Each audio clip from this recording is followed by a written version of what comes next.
Congress party అగ్రనాయకులైన సేవాదళ అధ్యక్షుడు జితేంద్ర గారు, మా సీనియర్ నాయకుడు ఎల్బీనగర్ నియోజకవర్గ ఇన్ఛార్జ్ జక్కడి ప్రభాకర్ గారు, GHMC floor leader Darpalli Rajasekhar గారు, వజీర్ ప్రకాష్ గారు, వెంకట్ యాదవ్ గారు, ఇంకా మిగతా మహిళా కాంగ్రెస్ నాయకులందరూ కూడా కలిసి పెద్ద చెరువు విజిట్ చేయడం జరిగినది. మున్సిపల్ శాఖ మంత్రి ఈ పెద్ద చెరువు దత్తత తీసుకుని చెప్పి మాట్లాడి దగా చేసినాడు. అక్కడ కంపు కొడుతూ కనీస క్లీన్లీనెస్ లేకుండా వాకర్స్కి ఇబ్బందులు కలుగుతూ ఆరోగ్యం కొరకు నడక అంటారు, కానీ ఆరోగ్యం చెడిపోవడానికి కొరకు నడక చేస్తున్నట్టుగా అనిపిస్తూ ఉంది. వేల కోట్ల ఆదాయం ఉంది, ధనిక రాష్ట్రం, హైదరాబాద్ని అద్భుతంగా అభివృద్ధి చేసినా అని చెప్పి మాట్లాడుతూ ఉంటారు. స్థానిక ఎమ్మెల్యేనేమో లక్షలు ఖర్చు పెట్టి పోస్టర్లు వేసుకున్నాడు. ఎల్బీనగర్ నియోజకవర్గాన్ని ఆదర్శవంతంగా అభివృద్ధి చేసినా అని చెప్పి చెప్పుకున్నాడు. వాళ్ళు మూసి పరివాహక ప్రాంత పరిరక్షణకంటూ అతని కమిటీ చైర్మన్ వేసినాడు. ప్రజలకేమో మూసి కంపు, తనకేమో మూటలు సర్దుకొని గచ్చిబోరికి పారిపోయినాడు ఈ స్థానిక ఎమ్మెల్యే. ఇవాళ మేము ఇక్కడ మా ప్రియ మిత్రుడు సీనియర్ అడ్వకేట్ వర్మ గారికి ఇంటికి రావడం జరిగినది. వారు ఒక ఆదర్శవంత న్యాయవాదిగా పనిచేస్తూ వారు చేస్తున్న సేవలు కూడా ఇక్కడ కాలనీ వాసులు ఏం జరుగుతుందో వివరించడం జరిగింది. న్యాయవాది, నేను ఒక న్యాయవాదిని, న్యాయం కొరకు పోరాటం చేస్తాను. ముందుగా ఈ ప్రాంత ప్రజలకి నా విజ్ఞప్తి ఏంటంటే, ఇక్కడ కాంగ్రెస్ నాయకత్వం అంతా కూడా మీరు 10 సంవత్సరాలు 2 పర్యాయాలు బీఆర్ఎస్ పార్టీకి అవకాశం ఇచ్చినాడు, కేంద్రంలో బీజేపీ పార్టీకి ఇచ్చినాడు. కేంద్ర నిధులు రాష్ట్ర నిధులు ఉండగా కూడా ఎల్బీనగర్ ప్రాంత నివాసులు అత్యధిక ట్యాక్స్ పే చేస్తూ ఉన్నారు. మౌలిక వసతులు కరువు, ట్యాక్స్ మాత్రం అధికం. వర్షం వచ్చిందంటే పడవల్లో తిరగాల్సిన పరిస్థితి.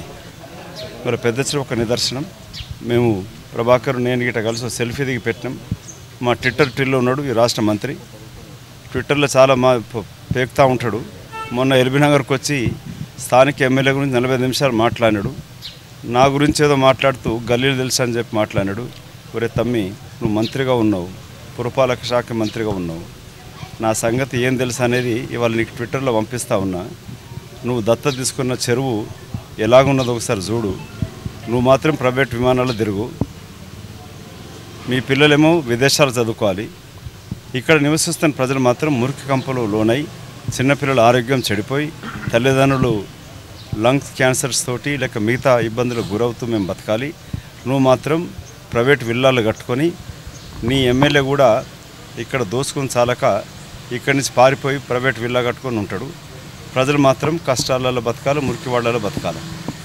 నేను మీ ద్వారా కోరుకునేది ఎల్బీనగర్ ప్రజల వాసులకి, ఇవాళ కాంగ్రెస్ నాయకత్వం ఐక్యంగా పనిచేస్తూ మేము ముందుకు వస్తూ ఉన్నాం. రాహుల్ గాంధీ గారు నాయకత్వాన, ఖర్గే గారి నాయకత్వాన రాష్ట్ర నాయకత్వం, స్థానిక ఎంపీ, రాష్ట్ర అధ్యక్షుడు రేవంత్ రెడ్డి గారు, బట్టి విక్రమార్క అందరం కూడా ఈ ప్రతిపక్ష పార్టీ చేసిన చౌకబారు ఆరోపణలు ఐక్యంగా ఉండరు లేదని మాట్లాడతారు. ప్రజలు మార్పు మీరు కోరుకుంటున్నారు. ఆ మార్పు కాంగ్రెస్తో కోరాలని మేము అడుగుతూ ఉన్నాము. 2 పర్యాయాలు బీఆర్ఎస్కి ఇచ్చినారు. ఈసారి అవకాశం కాంగ్రెస్కి ఇవ్వండి.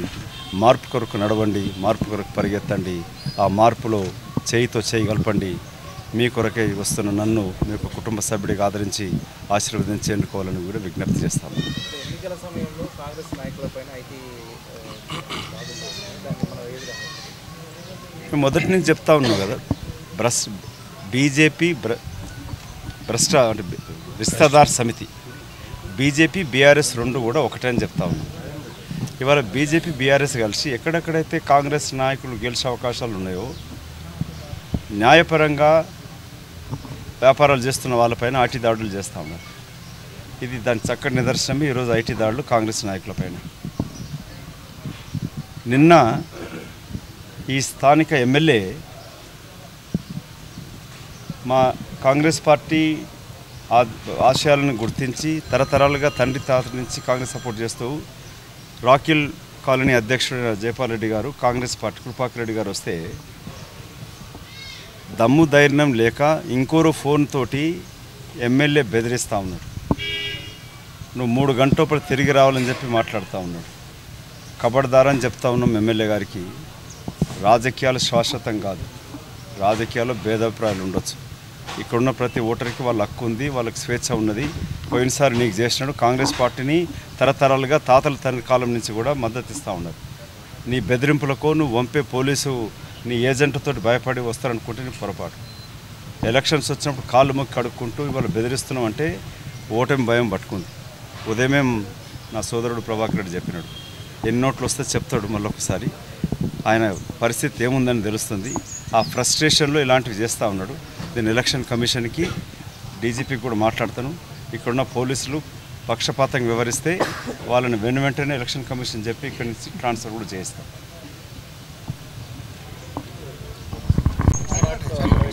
ఈ నియోజకవర్గంలో కాంగ్రెస్ పార్టీ మరొకసారి డంకా బయాయించి గెలవబోతున్నది. గతంలో కూడా ఎప్పుడు కూడా బీఆర్ఎస్ గెలవలేదు.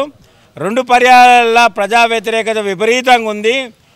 ఈ అవినీతి ఎమ్మెల్యే మరకలు కడుకోనికే సమయం సరిపోతుంది. ఆయన ఏదో పైకి మాత్రమో ఏదో ఒక మేకపోతు గంభీర్యాన్ని ప్రదర్శించి నేనేదో గెలవబోతున్నా అని చెప్పి డంబికాలు వాడుతున్నాడు. అవన్నీ కుదురై సుధీర్ రెడ్డి, నీవు 70,000 ఓటు మార్కు కూడా దాటలేవు. 70,000 ఓటుని గుర్తుపెట్టుకోండి మీరు. 70,000 కన్నా ఒక్క ఓటు ఎక్కువ రాదు నీకు. మేము కాంగ్రెస్ ప్రభుత్వం రాష్ట్రంలో రాబోతుంది. మదన్న నాయకత్వంలో ఎల్బీనగర్లో గెలవబోతున్నాం. కాంగ్రెస్ జెండా ఎగరేయబోతుందని సందర్భంగా తెలియజేస్తున్నాం.